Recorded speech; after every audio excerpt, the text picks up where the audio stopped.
Você já notou que, bem antes de uma consulta no veterinário, seu cachorro já está agitado, antes de você pegar a coleira, antes de ver a caixa de transporte, antes até de você conscientemente admitir para si mesmo que está nervoso com aquela consulta?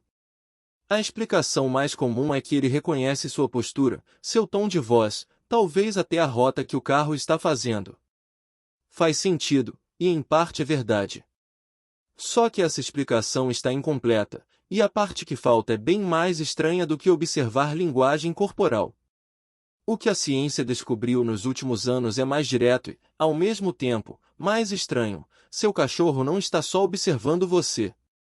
Ele está literalmente sentindo o cheiro do seu medo, um cheiro que sai do seu próprio corpo antes mesmo de você perceber que está nervoso.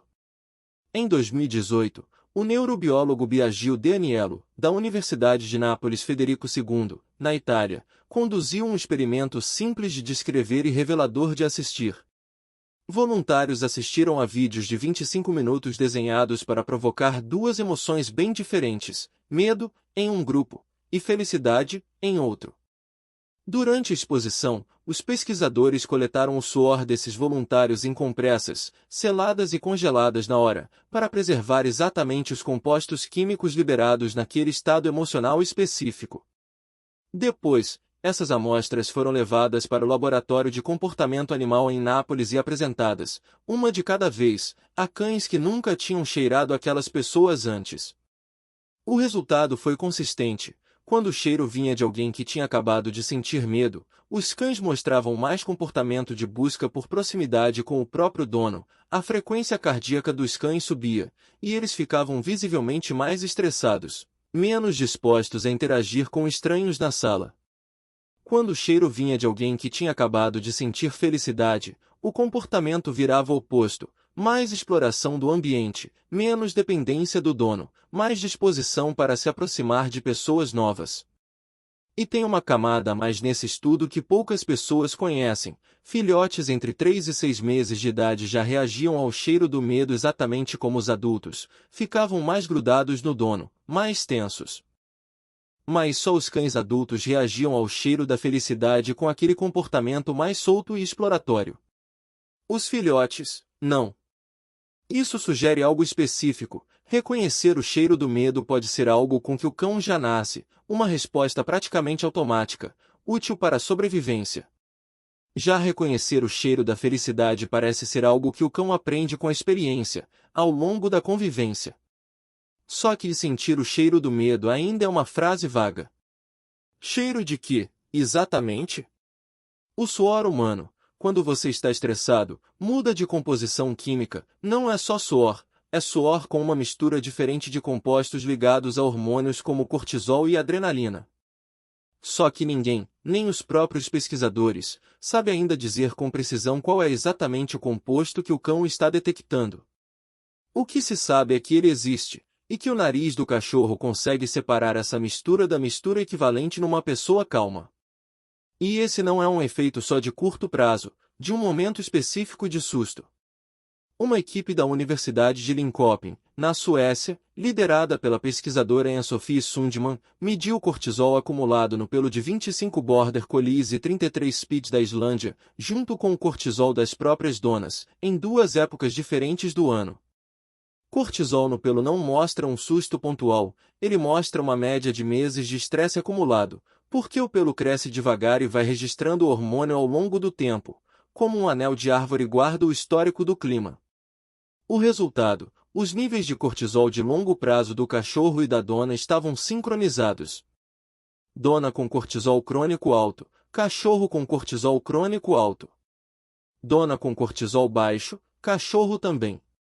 E o mais revelador, o nível de atividade física do cachorro, quantas vezes por semana ele treinava ou saía para passear, não tinha relação nenhuma com o cortisol dele. O que tinha relação era a personalidade da dona, traços como neuroticismo, o quanto ela se preocupava, influenciavam diretamente o cortisol de longo prazo do animal. Ou seja, não é só um momento de medo isolado que o cachorro absorve.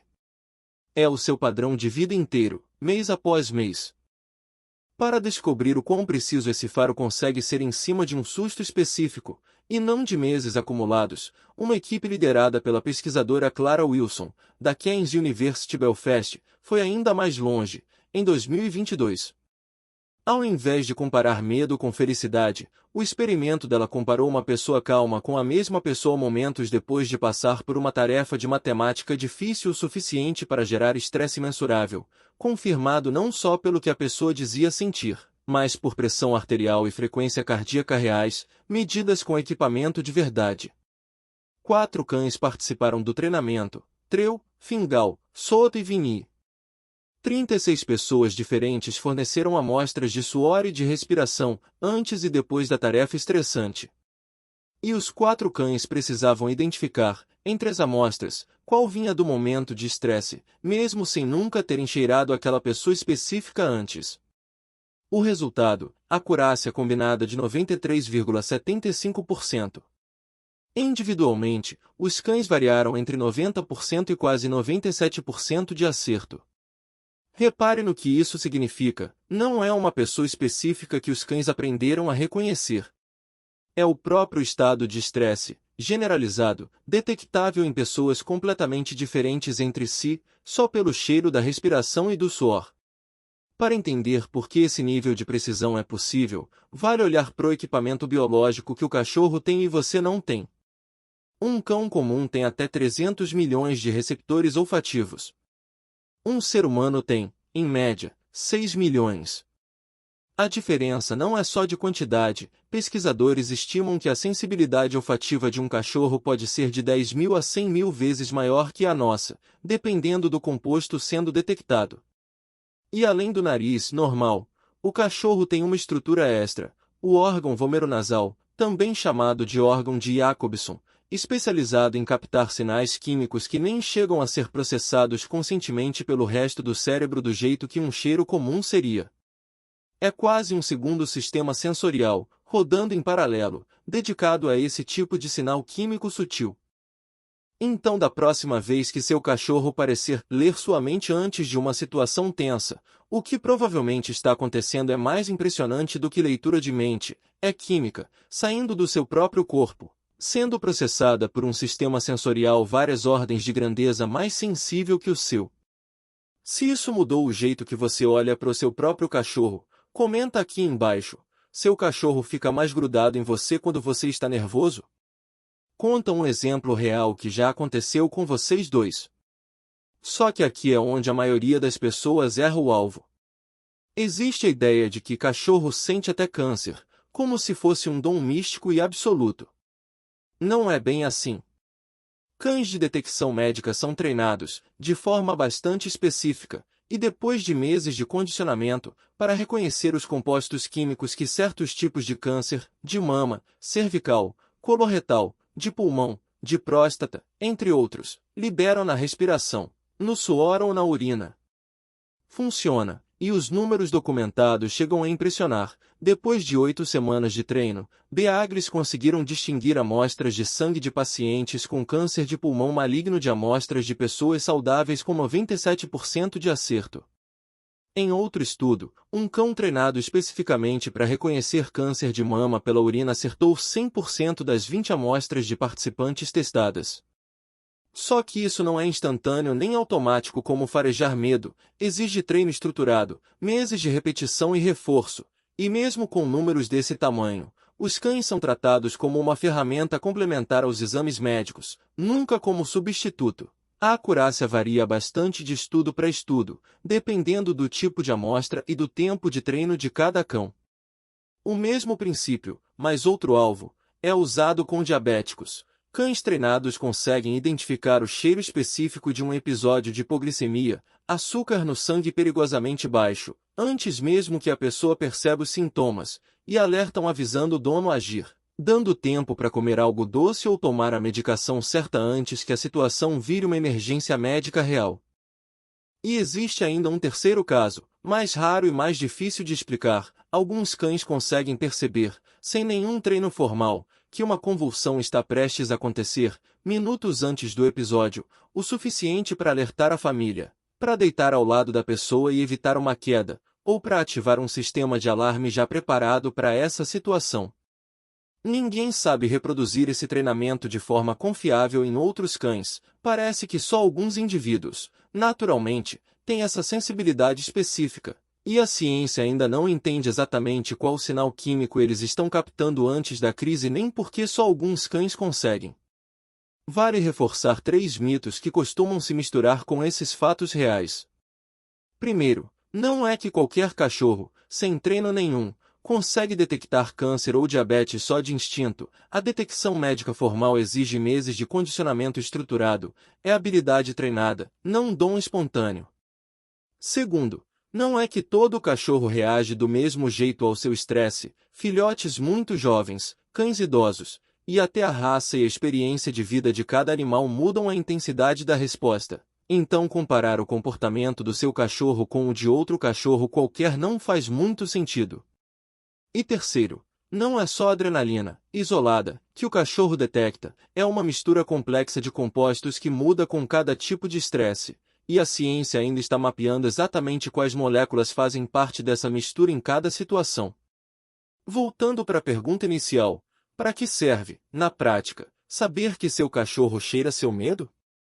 Primeiro, antes de uma visita ao veterinário ou a uma situação que você sabe que vai deixar seu cachorro tenso, tentar se manter fisicamente calmo, respiração controlada, tom de voz estável. E se possível uns minutos de uma atividade que baixe seu próprio cortisol antes de sair de casa, realmente ajuda, porque você está literalmente mudando a informação química que está saindo do seu corpo, não só a informação visual que ele enxerga.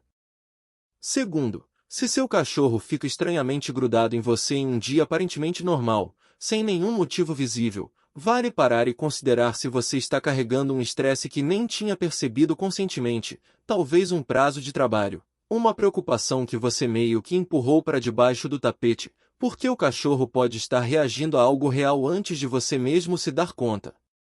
E terceiro, essa mesma capacidade é a base de cães de terapia e cães de suporte emocional em hospitais, escolas e aeroportos. Eles não estão simplesmente sendo fofos quando se aproximam de alguém ansioso numa sala de espera, estão respondendo a um sinal químico real, mensurável, que eles conseguem detectar antes de qualquer gesto visível da pessoa, e é exatamente por isso que conseguem se aproximar da pessoa certa, no momento certo, sem que ninguém precise apontar quem está sofrendo. Então não é que seu cachorro simplesmente observa você. Ele tem acesso a uma camada inteira de informação sobre o seu estado emocional que nem você mesmo consegue perceber conscientemente, uma camada que sai do seu próprio corpo, o tempo todo, através do suor e da respiração, processada por um sistema sensorial que, em milhões de anos de evolução, nunca precisou da sua permissão para funcionar. Se esse vídeo mudou o jeito que você entende a relação entre você e seu cachorro, deixa o like, isso ajuda muito o canal a continuar trazendo ciência real por trás dos animais que vivem com a gente. Se inscreve no Mente Selvagem e ativa o sininho para não perder o próximo. E por falar em próximo vídeo, você já deve ter visto uma fila de formigas andando em linha reta, carregando comida, e teve vontade de passar o pé e desfazer aquilo. Só que existe uma razão química muito específica para você nunca fazer isso, e ela envolve um sistema de comunicação que essas formigas constroem literalmente com o próprio corpo. Essa é a história do próximo vídeo aqui no canal.